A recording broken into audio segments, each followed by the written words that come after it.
Good afternoon and thank you for joining us. I'm Adam Seibel. The City of Victoria will host a council meeting Tuesday, October 17th. 25 News Now reporter Adarius McCormick took a look at the meeting's agenda and has more. Adarius? That's right, Adam. The council plans to approve several items on the agenda. The biggest item is the removal of the juvenile curfew from the city ordinance. Victoria Police Department requested the removal of the curfew to align with state laws. The public hearing for the item was held at the last meeting and will be approved at the next one. Here's a look at your viewer poll this evening. Scan that QR code on your screen to vote. Do you support the removal of the juvenile curfew? Yes or no? We have 93% saying no. We want to hear from you. Come to crossroadstoday.com/vote to take part. We'll have what you and your neighbors are saying on 25 News Now at 10. Adam, back to you. All right. Thanks, Adarius. The Laurent Street Underpass mural project starting very soon. So with that, there will be some lane closures starting tomorrow, Monday, October 16th. Laurent Street will be reduced to 2 lanes of traffic. So 1 lane in each direction for power washing, followed by priming and painting of the mural. Also, Laurent Street between Ash Street and North Street will fully close for 3 nights, October 23rd to the 25th, 8 p.m. to 5 a.m. Additional overnight closures will be announced later. Texas Commissioner of Education Mike Morath has repeatedly waived expansion requirements for charter school networks, allowing them to serve thousands more students even when they don't meet an academic performance standards. You can find this and more over on our Twitter, so go ahead and follow us at Crossroads Today. All right, it's time to talk weather on this Sunday evening. We're going to check in with First Warn Storm Team meteorologist Trey Mining to see what the rest of your week will look like. Trey, it really does feel like October out there. Finally that cool air has arrived. It's going to stay around for a while. Beautiful view, courtesy of the Weather Bug site there here in Victoria. Current temperature is 73 degrees. It's at the DeTar Hospital, by the way. 10-mile visibility. So humidity, look at the humidity, 34%, very dry. Northerly winds 10 to 15 miles per hour, keeping that dry air in. And cool nights ahead and mild days as well. A lot of sunshine. What about rain chances? We'll talk about that see if there's any later on in the full forecast. Adam? All righty. Thank you, Trey. An investigation is underway after a shooting at the State Fair of Texas last night left 3 people hurt. Authorities say officers received reports of the shooting around 7:45 p.m. and arrived to the scene to evacuate the fairgrounds. The Dallas Police Department later announced that a suspect was in custody. Based on preliminary information from police, a man shot another man, and other people at the Tower building were struck by gunfire. The gunman attempted to flee the scene on foot, but authorities apprehended him. Fortunately, the victims are expected to survive their injuries. Israel preparing for a ground invasion into Gaza in retaliation for the brutal attack by Hamas militants. Residents of Gaza being urged to move south for their own safety. Thousands killed or hurt in Gaza over the past 9 days. The humanitarian crisis growing. The U.S. appointing former Ambassador David Satterfield as a special envoy who will focus on ensuring life-saving assistance can reach vulnerable people throughout the Middle East. Israel continues preparing for an imminent invasion of the Gaza Strip. The IDF says plans are set for a coordinated attack by air, sea, and land. And we will strike Hamas from the top, through its institutions, all the way down to the individuals that conducted the butchery of our babies. We did not ask for this war, but we will win it. Israel has been dropping leaflets over Gaza, urging people to move south for their own safety. We have asked Gazan civilians in northern Gaza to evacuate to the south so that they are out of an area that is going to be an active combat zone. Israel launching retaliatory airstrikes into Gaza more than a week ago following the brutal attack by Hamas. Israeli officials say at least 1,300 have been killed in Israel, others taken hostage. Their families now pleading for their return. My aunt suffers from Parkinson's disease. She's 63. Every day without her medication is torture. She's being tortured. In Gaza, more than 9,000 injured since the conflict began, and more than 2,600 killed, according to the Palestinian Health Ministry. 35,000 people now sheltering at Gaza's main hospital. The situation at the hospital today is catastrophic. The refugees filled the corridors. President Biden standing firmly behind Israel, but expressing concern over the growing humanitarian crisis in Gaza. Can't lose sight of the fact that the overwhelming majority of Palestinians had nothing to do with Hamas. Secretary of State Antony Blinken returns to Israel on Monday after meeting with leaders throughout the Middle East. One of his main objectives, to prevent the conflict from spreading. This is a difficult and a challenging time, but there's a determination that I've heard across the board to work through it, to get through it, and to do that together. Meanwhile, a bipartisan congressional delegation led by Senator Chuck Schumer met with Israeli leaders on Sunday. At one point, they were rushed to his shelter to wait out a Hamas rocket attack. Inez de la Cuetara, ABC News, Jerusalem.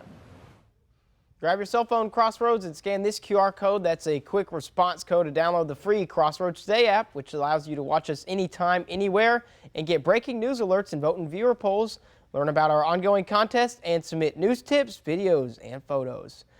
Stay with us. Coming up on 25 News Now at 5:30. A new documentary, Fentanyl Unlimited, opens this week over Texas and across the country. And this is very interesting. I saw the eclipse yesterday. We started the eclipse when it was beginning to cover the sun at 73 degrees. Maximum eclipse 69 degrees. We fell to that temperature and rose up again to 71 degrees coming up after the eclipse was moving on through. So we had a little temperature drop while the eclipse was over the area. Quite interesting. Cool weather coming up a little bit later on.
New documentary titled Fentanyl Unlimited opens this week over Texas and across the country.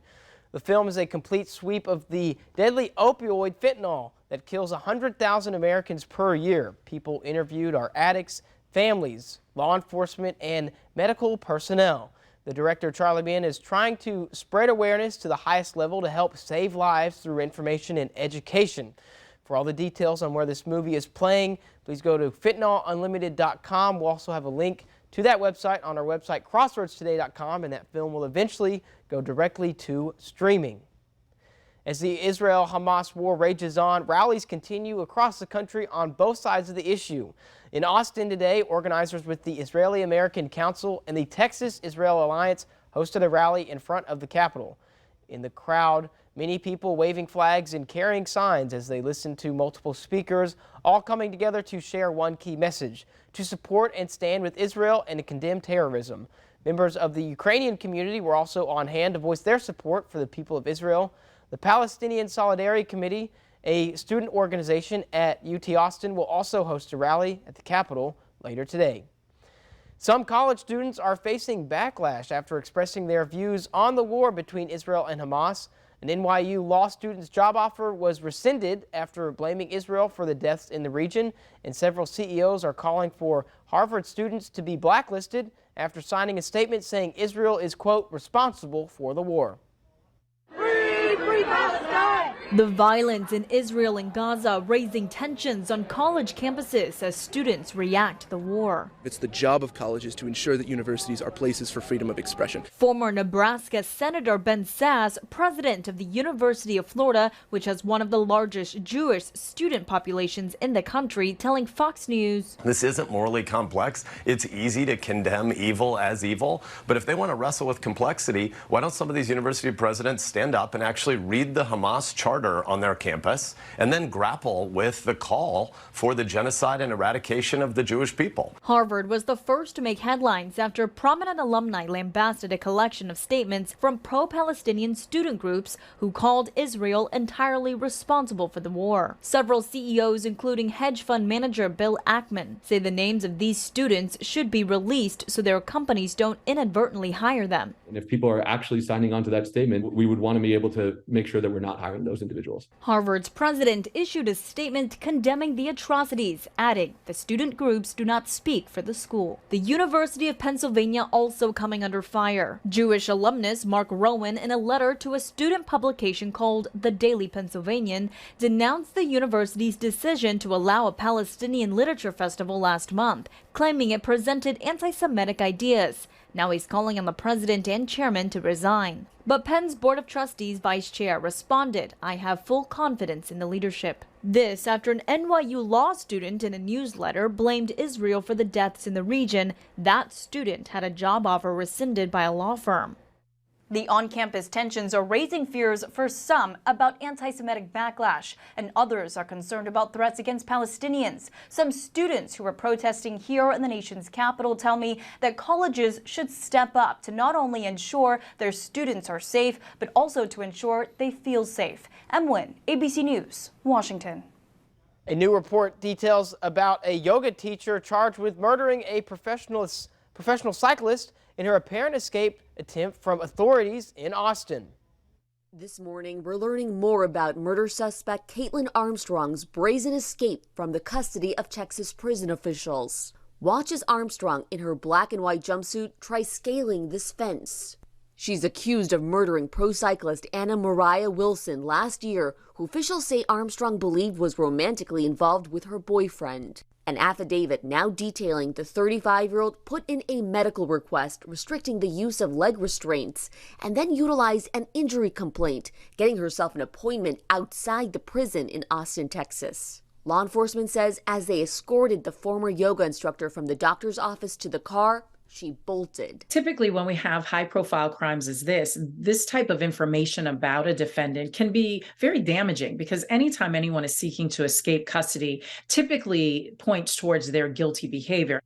Authorities say she attempted to jump a 6-foot fence and that one officer pulled her down, causing both to fall to the ground. He advised her to get on her feet, but she began to flee again. They say Caitlin ran a mile away, stripping off her prisoner's uniform, even freeing a hand before being caught. Officials later discovered Caitlin had a metal pin and dental floss in her cell. They say they were manipulated in a way that could remove a handcuff. And officials closely combed through video, which they say shows Caitlin had been exercising vigorously for months. This affidavit is all about Mrs. Armstrong's attempt to escape authorities and to go somewhere else. She was clearly intentional about trying to get away from authorities.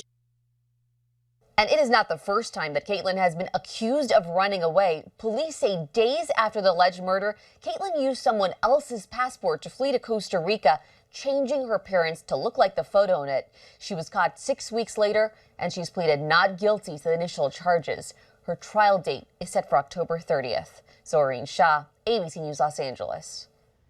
For more on today's news stories, come to crossroadstoday.com. Don't forget to submit your birthday wishes. Carolina Estrain will read them live on 25 News Now Sunrise, and you can submit a local military hero so we can recognize them. Temperatures on the outside in the 70s. Very nice conditions today. A lot of plentiful sunshine, low humidity, a little bit of a breeze. What about this coming up week? We'll take a look coming up in your forecast.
Good Sunday evening, everyone. Trey Mining here.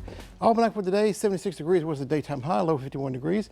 Nice and chilly this morning and mild throughout the day. We're below normal on both our average high and average low. And our rainfall still over 5 inches under normal. We didn't need the rainfall around here. It looks like it's going to be rather dry for the next several days down the road, unfortunately. But the weather will be good. Temperatures, daytime highs in 70s in Victoria, down in the Rio Grande Valley where they had 80 degrees in Brownsville. Only in the mid-50s, that's it, up there in Amarillo and Lubbock there to Wichita Falls. Cool up to the north and a little bit warmer to the south. Overall, the Lone Star State had a very mild day today and good weather overall. Winds from the north and northeast keep bringing that cooler and dry air into our region here, keeping the humidity low. But you'll see coming up by midweek, we'll see a southerly flow return off the Gulf of Mexico, bringing back the humidity and giving us more higher temperatures as we go through time. A lot of dry air you see over the region here in the South Texas area. All this red color here is very dry, very extremely dry air. No precipitation at all. And this is going to continue to be the case for the next day or two. As you see, high pressure dominating our weather here, kind of floating around the northern parts of the state of Texas into Oklahoma. By the time we get to midweek, it moves to the east, and southerly winds flow returns off the Gulf of Mexico, bringing in a little more cloud cover, but don't really have the dynamics in place to give us any rain really coming up. We have a front coming through toward the latter half of the week again, to reinforce the good weather for the weekend next weekend, pushing on through. But hard pressed finding rainfall. Looks like the high pressure will dominate our weather here and keep it pretty much on the dry side for the time being. Take a look at the tropics, nothing threatening us at all. We're seeing a weak low pressure area out here in the Atlantic Ocean. Here's the African coast right here, and here is the Caribbean Sea, of course. United States way over here. 70% chance of development as this weak low pressure area may get itself organized. The warm water in this area is conducive to getting this better organized. Headed toward maybe the Lesser Antilles and curving up, maybe near Bermuda coming up by the middle part next week. More than likely will be the next named storm. So take a look at the forecast here. Day planner for tomorrow for Port Lavaca, starting off in the 50s. Nice and cool start tomorrow morning with clear skies. Sunny skies throughout the afternoon hours, 12 noon. We'll be in the 70s or so for the daytime high by 4 o'clock in the afternoon, keeping the rain away. Another cool start again for your Monday night into your Tuesday morning. Moving up to Cuero, pretty nice, 53 degrees for the low 50s up there. Sunny skies throughout the day, maybe in the mid-70s by the afternoon time. By 4 o'clock or so, we'll reach the daytime high. And cold temperature, well, not really cold, actually cool temperatures for us here. Feeling nice, definitely fall-like. And sunny skies going to abound for the next several days, right on through the next 7 days, of course. Low temperatures will be in the 50s and 60s. We'll make up to 92 degrees coming up for your Friday, ahead of the next front that'll move on through. Unfortunately, that front looks like it'll be a dry front, so not really counting on any rain for that. That'll just reinforce the good weather running through the weekend. So we've got the fall weather here. Maybe a light jacket in the morning as you're going out. Otherwise, looking pretty good, so get out there and enjoy it. Take a look at this. This is the QR code. What you need to do is get your smartphone, scan the code you see right there. They'll take you to a web page. You can download our app and sign up for news and weather alerts, of course, in your app as you work on through with that, I'm trying to say. Otherwise, make it a great day. I think I just tossed it on over to Zach. Thank you, Trey. And the Texans looking for a big win, and one team unbeaten no more. I'll have that coming up in sports.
Best day of the week, NFL Sunday, where the Houston Texans welcome the New Orleans Saints. The Texans knocking on the door early at the 1-yard line. C.J. Stroud finding Dalton Schultz for a Texans touchdown. Now, just before the end of the first quarter, the Saints strike right back for the tie. What a dime from Derek Carr. But late in the second, C.J. Stroud going to find another target, threading the needle, hitting Robert Woods to extend the Texans' lead. But this dogfight not over. The Saints with a chance with time winding down, but Houston gets the big stop. They move to 3-3 going into the bye week. Next up, they will get the winless Carolina Panthers. On the other side of the world, the Titans and Ravens going at it in London. Ryan Tannehill did suffer an ankle injury and was carted off the field, but instead of putting in Will Levis, who they drafted this year, they went with Malik Willis. They could not overcome the loss of their starter, and they lose in London 24-16, meaning the Texans now tied for second place in the South. Christian McCaffrey injured for San Fran, so next man up gives San Francisco the lead in the fourth, but the Deshaun Watson-less Browns trying to give the Niners their first loss of the year. They're going to go out in front on this field goal with 1:40 remaining, but that's a lot of time for the Niners, who set themselves up well, but it's no good, and the first loss of the season for the Niners, and bad news for Houston, who owns Cleveland's first-round pick. Well, our game of the week on Friday, we featured the Lavaca River Showdown between the Edna Cowboys and Cobras down at the Snake Pit. And to get the scoring started, it was Cade Rodas. I think I counted about 5 broken tackles as he went into the end zone. Now, in the second quarter, same score until Jaden Clay hits Braylon Harris for 6. He's going to break a tackle on his way in now. Halfway through the second quarter, Edna taking it to Industrial 21-0, but does Industrial have some Cobra magic in them? On this play here, they're going to get their first touchdown on the game as they start slowly chipping away, and the defense started to wake up, and Industrial will get the ball right back. With 12 seconds left, Ashton Garza can't find a man, so he's going to scramble looking for the pylon, but he's out inside the 1, so 4 seconds to go, last play of the half. He's going to punch it home, and the Snake Pit comes to life, trailing by just 7 at the half, but the turnover bug got them in the second half. Edna gets the win, 56-35. And the Brahmas got a big win over Hempstead, and it was a special night. Current Texas Longhorn and former Brahma Jonathan Brooks in the house getting his jersey retired. He definitely felt right back at home, saying how much the support from Brahma Nation meant to him. The love and support that the community shows, knowing that I have coaches that trust in me and believed in me enough to retire my jersey, just knowing that my name, my last name, my number, leave a legacy at this high school that not many people have done, really is just the support from the community. He was rocking the old JB24 chain as well. And tonight, the Lone Star Showdown, Game 1 of the ALCS is at 7:15. And don't forget, I did tell you all, the Houston Texans will win the AFC South. That's it for your sports. Adam, back to you. All right. Thanks, Zach. Stay with us. Coming up, this is the last weekend of the Albuquerque International Balloon Fiesta in New Mexico.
This is the last weekend of the Albuquerque International Balloon Fiesta in New Mexico.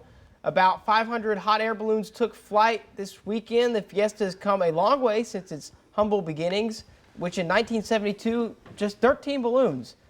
The 9-day event attracts hundreds of thousands of people from all over the world. It's billed as the largest ballooning event on Earth, the most photographed event on Earth, and the largest annual international event held in the U.S. The fiesta ends today with a farewell mass ascension. Who do you think came up with the idea of hot air balloons? Humble beginnings, only 13 balloons. I would not be one of those. I hate everything height-wise. Oh, yeah. I hate Ferris wheels. I hate planes. Can't do heights either. It's scary to me. I feel like the hot air balloon is worse than a Ferris wheel and a plane. You know, this story was full of hot air, I tell you. Oh, Trey. He's full of these, man. Him and Don Brubaker both. The wittiest men ever. Years of practice. Years of practice.